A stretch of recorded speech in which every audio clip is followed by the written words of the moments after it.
बिहार के एक थानाध्यक्ष महोदय एक गांव में छापेमारी करने पहुंचते हैं। वहां 15 लाख रुपए और बड़ी संख्या में सोने चांदी का आभूषण मिलता है और महोदय अपने कुछ पुलिसकर्मियों के साथ पूरे माल को ही गायब करने के चक्कर में रहते हैं। लेकिन थाने का एक दरोगा ही पूरी पोल खोल देता है और अब उन थानाध्यक्ष महोदय सहित 6 पर कार्रवाई होने वाली है। ये पूरी खबर वैशाली जिला के लालगंज थाना से है, जहां के थानाध्यक्ष बिलनपुर गांव में रामप्रीत सहनी के यहां छापेमारी करने पहुंचते हैं। 15 लाख रुपए नगद जो है छापेमारी में मिलता है। इसके अलावा सोने चांदी के आभूषण और कई कीमती सामान मिलता है। उसके बाद थानाध्यक्ष एक और दरोगा दिवाकर तांती को बुलाते हैं, जो उस छापेमारी का हिस्सा नहीं होता है। दिवाकर तांती ने ही शिकायत दर्ज की और कहा, मैं उस छापेमारी दस्ता का हिस्सा नहीं था, फिर भी थानाध्यक्ष महोदय ने मुझे बुलाया और फिर चूंकि रामप्रीत सहनी जिसके घर पर छापेमारी हुई थी, उसकी पत्नी कौशल्या देवी को भी गिरफ्तार किया गया था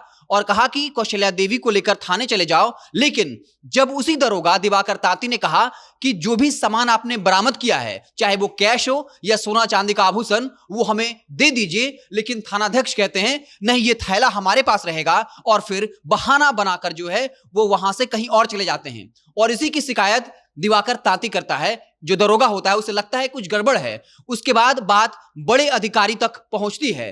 फिर डीआईजी के कहने पर जो है एएसपी के पूरे निर्देश पर कार्रवाई होती है। खुद डीआईजी एसपी जो है फिर उसी जगह पर पहुंचते हैं जहां छापेमारी होती है और फिर पता चलता है कि थानाध्यक्ष ने जो भी छापेमारी में सामान जो मिला था वो उस सामान को गायब करने के चक्कर में थे। और अब थानाध्यक्ष संतोष कुमार, इसके अलावा एक एएसआई रहते हैं सुमन झा, इसके सहित 6 पुलिसकर्मियों पर कार्रवाई होती है। अब आप समझिए पूरे सिस्टम का खेल। सुमन झा जिस दरोगा पर कार्रवाई की गई है, जो उस छापेमारी ग्रुप में शामिल था, वो पहले भी 11,000 की घूस लेता हुआ निगरानी विभाग ने उसे दबोचा था और बाकायदा उसे जेल भी भेजा गया था। लेकिन बड़ा सवाल यही है, जब 1 साल पहले निगरानी विभाग ने उसे दबोचा था, घूस लेते हुए जेल भी भेजा था, तो फिर से वो दरोगा कैसे बन गया? इसके अलावा संतोष कुमार जो खुद थानाध्यक्ष थे, जो इस पूरे खेल के मास्टरमाइंड थे, जो 15 लाख रुपए सहित सोना चांदी के आभूषण गायब करने के चक्कर में लगे थे, उन पर पहले भी आरोप लग चुका है और बाकायदा एक दुष्कर्म के आरोपी को बचाने का आरोप जो है उन पर लग चुका है। अब यही सिस्टम का खेल है। जो एक और दरोगा थानाध्यक्ष संतोष कुमार के साथ होता है, सुमन झा, वो 11,000 रुपए घूस के साथ निगरानी विभाग दबोचती है, जेल भी जाता है, लेकिन फिर से है वो एएसआई बन जाता है और फिर से एक बड़ा जो है घटना को अंजाम देता है। ये ऐसी खबर है जब उस थाने के एक दरोगा ने पूरी पोल खोली।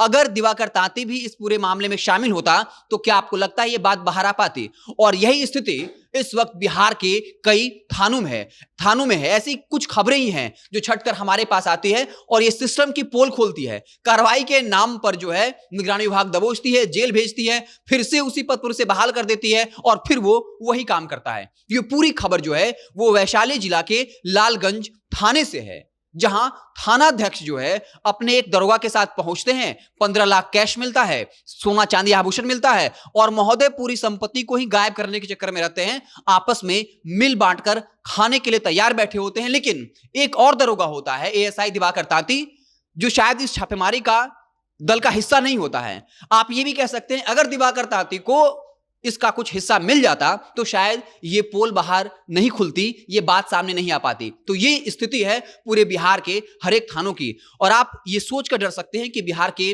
थानाध्यक्ष, यहाँ के दरोगा इस कदर करप्ट हैं, जहां वो छापेमारी करने जाते हैं, लाखों रुपए जो है उनको वो जब्त करते हैं और उसी में बंदरवाट करने की कोशिश करते हैं। तो आपको क्या लगता है, क्या जिस तरीके से निगरानी विभाग जब किसी के यहाँ छापेमारी करती है तो बड़ी खबरें बनती हैं, लेकिन यहां सुमन झा दरोगा जो यहां पर एक अभियुक्त है, जो दरोगा है, 1 साल पहले उसकी गिरफ्तारी हुई, 11,000 घूस लेता हुआ रंगे हाथ पकड़ा गया, जेल गया, फिर से एएसआई बना और अब जब फिर से एफआईआर हुआ है, सुर्खियां बनी है, कार्रवाई हुई, लेकिन क्या फिर से उसको पोस्टिंग दी जाएगी? फिर वो कहीं और दरोगा बनेगा और फिर इस तरह की घटना को अंजाम देगा?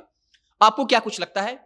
आप क्या कुछ सोचते हैं? कमेंट बॉक्स में जरूर बताइएगा। अगर आप हमें फेसबुक पर देख रहे हो तो हमारे पेज को लाइक कर लीजिए, यूट्यूब चैनल को सब्सक्राइब कर लीजिए। बहुत बहुत धन्यवाद।